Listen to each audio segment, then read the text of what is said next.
Welcome friends, आज हम CTET का फॉर्म भरेंगे। तो उसके लिए आप एक वेब ब्राउज़र खोल लीजिए और उस पर सर्च कीजिए ctet.nic.in।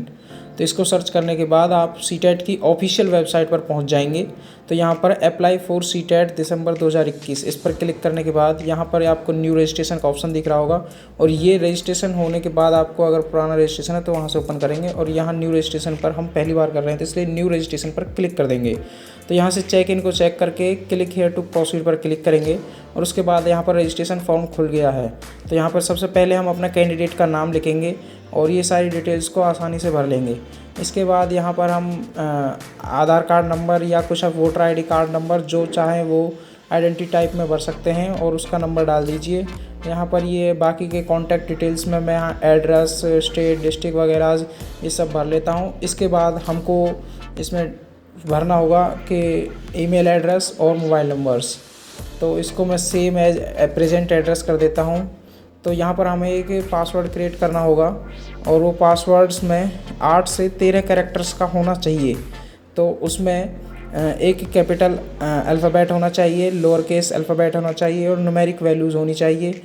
कुछ इस प्रकार उनको मिलाकर हमें एक पासवर्ड बनाना है। और यहाँ कन्फर्म पासवर्ड है, उस पासवर्ड को दोबारा डालिए।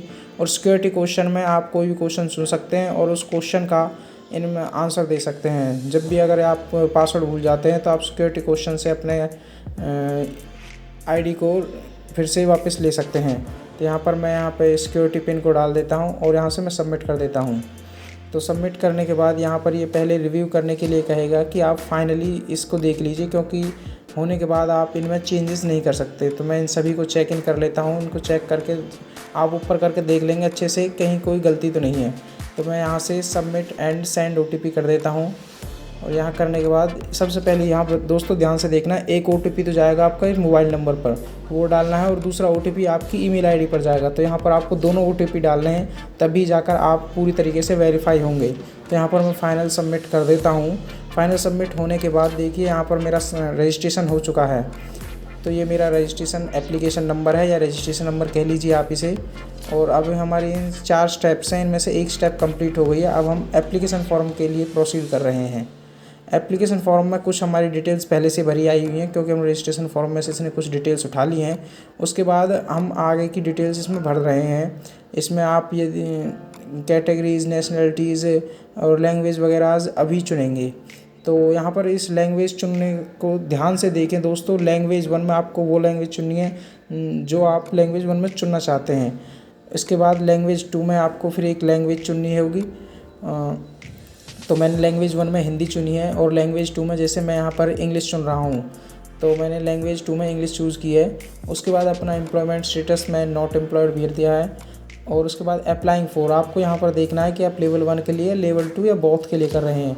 तो मैंने यहाँ लेवल 2 के लिए किया है। 6 to 8 होता है और लेवल 1 1 to 5 होता है। तो यहाँ पर मिनिमम एजुकेशन क्वालिफिकेशन देखिए, यहाँ पर इस साइड में बॉक्स दिख गया है, इसमें से आपको एक एक पढ़ना है। पढ़ने के बाद उसके सामने जो कोड है, जिस कैटेगरी में आप फिट बैठ रहे हैं, उस कोड को आपको यहाँ पर सिलेक्ट करना है। जैसे मैं यहाँ पर ग्रेजुएशन विद DED हूँ तो मेरा कोड 1 है, तो मैंने यहाँ पर कोड 1 सेलेक्ट किया है। तो आपको ये सारे 5 कैटेगरीज पढ़नी है और उसमें से जिसमें से आप फिट हो उसको सिलेक्ट करना है। तो इसके बाद मैं सब्जेक्ट ऑफर फॉर यहाँ पर सब्जेक्ट चूज़ कर लेता हूँ मैथमेटिक्स। और इनके बाद यहाँ पर क्वालिफाइंग एग्ज़ाम, इनमें से मुझे एक को चुनना है जिसके बेस पर मैंने भरा है। मैंने DED की है तो ऊपर वाला चुना है मैंने। यदि मैं BEd करता तो वो डिग्री इन एजुकेशन चुनना पड़ता मुझे। यहाँ पर मैं पास स्टेटस, अब मैं अपनी डिटेल्स भर रहा हूँ, एजुकेशनल डिटेल्स, और ईयर ऑफ पासिंग भर दी, कोर्स स्ट्रीम भर दिया। उसके बाद बोर्ड या इंस्टीट्यूट, यदि आपका इंस्टीट्यूट नहीं आता तो आप अदर्स भी भर सकते हैं। और आपके यहाँ पर मार्क्स भरने हैं, टोटल मार्क्स, उसके बाद ऑब्टेन्ड मार्क्स, उसके बाद परसेंटेज, और यहाँ पर आपका जिस एरिया में आपका इंस्टीट्यूट था उस एरिया का पिन कोड भरना है। यहाँ पर फिर मैं यहाँ पर एक सिक्योरिटी पिन डाल देता हूँ। और उसके बाद हम यहाँ पर सबमिट पर क्लिक करके अपने फॉर्म को सबमिट करेंगे। सबमिट करने से पहले ये फिर से आपको रिव्यू करने के लिए कहेगा, तो आप इसे क्लोज़ करके यहाँ पर अपने फॉर्म को फिर से रिव्यू कर लेंगे और सभी को चेक कर लेंगे, अपनी फॉर्म की डिटेल्स को चेक करके। यदि वो सही हैं तो आप उसे फाइनल सबमिट कर देंगे, अदरवाइज़ आप उसे एडिट एप्लीकेशन करेंगे। तो मैंने यहाँ पर फाइनल सबमिट कर दिया है। इसके बाद देखिए मेरी 4 स्टेप में से 2 स्टेप हो चुकी हैं। अब हम 3rd स्टेप पर चलेंगे, डॉक्यूमेंट अपलोड पर। तो यहाँ पर मैं क्लिक करता हूँ और अब हम डॉक्यूमेंट अपलोड सेक्शन में पहुँच गए हैं। तो यहाँ पर हमारी रिक्वायर फ़ोटोग्राफ किस मैक्सिमम साइज़ मिनिमम साइज़ का होना चाहिए, सिग्नेचर कैसा होना चाहिए, ये सब लिखा हुआ है। तो सबसे पहले मैं फ़ोटो अपलोड करता हूँ। तो यहाँ पर फ़ोटो का साइज़ थोड़ा ज़्यादा है, तो इस फ़ोटो को साइज़ को हम कम कैसे करेंगे, तो चलिए देख लेते हैं। तो मैं फ़ोटो को साइज़ को देखिए, यहाँ पर फ़ोटो का साइज़ 242 KB है, तो हमें इसे कम करना होगा, 200 से कम होना चाहिए। तो मैं इसे पेंट में जाकर इसे ओपन करता हूँ फ़ोटो को, और वहाँ पर मैं इसका साइज़ कम करता हूँ। तो देखिए यहाँ पर मैंने इसे रिसाइज़ किया और परसेंटेज में इसे 50% कर दिया। तो यहाँ पर अब मैं इसे सेव कर दूँगा, और सेव करने के बाद मैं इसकी डिटेल्स प्रॉपर्टीज़ को फिर से देखूँगा कि अभी इसका कितना साइज़ हो गया है। तो मैं इसका साइज़ देख रहा हूँ, तो देखिए इसका 87 KB हो गया है। तो मतलब अब ये फ़ोटो अपलोड आसानी से हो जाएगा। तो मैं चूज़ फाइल करता हूँ, फ़ोटो पे क्लिक करता हूँ, और इसको मुझे स्क्रॉल डाउन से उस लाइटेड एरिया के अंदर लाना है, क्योंकि वही एरिया अपलोड होगा।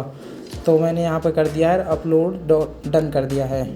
इसके बाद मेरा फ़ोटो अपलोड हो गया है। इसके बाद आप चाहें तो पहले फ़ोटो उनको अपलोड कर सकते हैं, या फिर फ़ोटो 2 को पहले चूज़ कर लीजिए। देखिए यहाँ पर मेरा फ़ोटो की लेंथ, साइन के जो लेंथ है वो फिट नहीं बैठ रही हैं, तो इसलिए इस फ़ोटो को साइन की लेंथ को एक काट रहा है। तो इसलिए पहले मुझे इस साइन की लेंथ को सही करना होगा। तो यहाँ पर मेरा ये सिग्नेचर है, और सिग्नेचर को भी मैं प्रिंट में जाकर इसे सही करता हूँ। तो देखिए ये बिल्कुल ऐसा है। तो इसकी लेंथ को बढ़ाने के लिए मैं इसे थोड़ा लेंथ इसकी स्ट्रेच कर देता हूँ, तो ये लेंथ इसकी बढ़ गई है। तो इसके बाद शायद अब अगर आपकी हाइट में दिक्कत आ रही है तो आप इसकी हाइट को भी स्ट्रेच करके कर सकते हैं। तो यहाँ पर मैंने देखिए कि फ़ोटो मैंने अपलोड कर दिया है। फ़ोटो अपलोड करने के बाद फिर मैं सिग्नेचर को चूज़ करता हूँ। सिग्नेचर मैंने यहाँ पर मेरा सिग्नेचर है, इसको मैंने अब चूज़ कर लिया और अपलोड ओरिजिनल कर दिया, मतलब कंप्लीट फ़ोटो को। तो कंप्लीट फ़ोटो अब मेरा ये अपलोड देखिए, देखने में लग रहा होगा आपको। उसके बाद यहाँ पर मैंने इसे अपलोड कर दिया, और ये अपलोडेड सक्सेसफुली भी हो गया। देखिए यहाँ पर लिखा आ जाएगा आपका अपलोडेड डॉक्यूमेंटेड। तो अब मैं यहाँ पे सिक्योरिटी पिन डालता हूँ, और हमारा ये सेक्शन भी कंप्लीट हो जाएगा। मैं यहाँ सबमिट करता हूँ, और सबमिट करने के बाद देखिए यहाँ पर डॉक्यूमेंट अपलोडेड सक्सेसफुली लिखा है। तो अब हमारे 4 पॉइंट सेक्शंस में से 3 सेक्शंस कंप्लीट हो चुके हैं। तो अब हमारा लास्ट सेक्शन बचा है एप्लीकेशन फ़ीस पेमेंट का। तो अब हम उसके लिए चलते हैं। इस पर क्लिक करना होगा हमें पे एग्जामिनेशन फ़ीस पर। यहाँ पर आप कौन सा मेथड चूज़ करेंगे, तो मैं तो यहाँ पर ऑनलाइन मेथड चूज़ कर रहा हूँ। तो ऑनलाइन पेमेंट पर क्लिक करिए, और उसके बाद प्रोसीड फॉर पेमेंट पर। तो यहाँ प्रोसीड फॉर पेमेंट पर क्लिक करने के बाद आपको एक नया टैब खुलेगा। इस पर देखिए आप एनी डेबिट कार्ड वाले को चेक इन कीजिए और आगे बढ़ जाइए। उसके बाद आप क्रेडिट कार्ड, डेबिट कार्ड किसी से भी कर सकते हैं। तो यूपीआई पिन से करना हो तो यूपीआई पिन पर क्लिक करेंगे और मेक पेमेंट करेंगे, और यहाँ पर देखिए आपके कितना पेमेंट होगा। इसमें 500 रुपये होगा एक पेपर का। यदि आप दोनों पेपर लेते तो आपका अलग चार्ज होता। तो मैं यहाँ पर अपनी यूपीआई आईडी डाल दूँगा। आप फ़ोनपे या गूगल पे में से कहीं से भी यूपीआई आईडी डाल दीजिए, और मेक पेमेंट पर क्लिक कर दीजिए। मेक पेमेंट पर क्लिक करने के बाद आप यहाँ पर देखेंगे कि फ़ोन में मैसेज चला गया होगा, और वहाँ से आपने पे करने के बाद आपकी फ़ीस पेमेंट हो चुकी है। तो अब मैं यहाँ पर अपनी एप्लीकेशन फॉर्म को डाउनलोड करता हूँ और देखता हूँ ये मेरा एप्लीकेशन फॉर्म कंप्लीट डाउनलोड हो गया। प्लीज़ हमारे चैनल को सब्सक्राइब करें।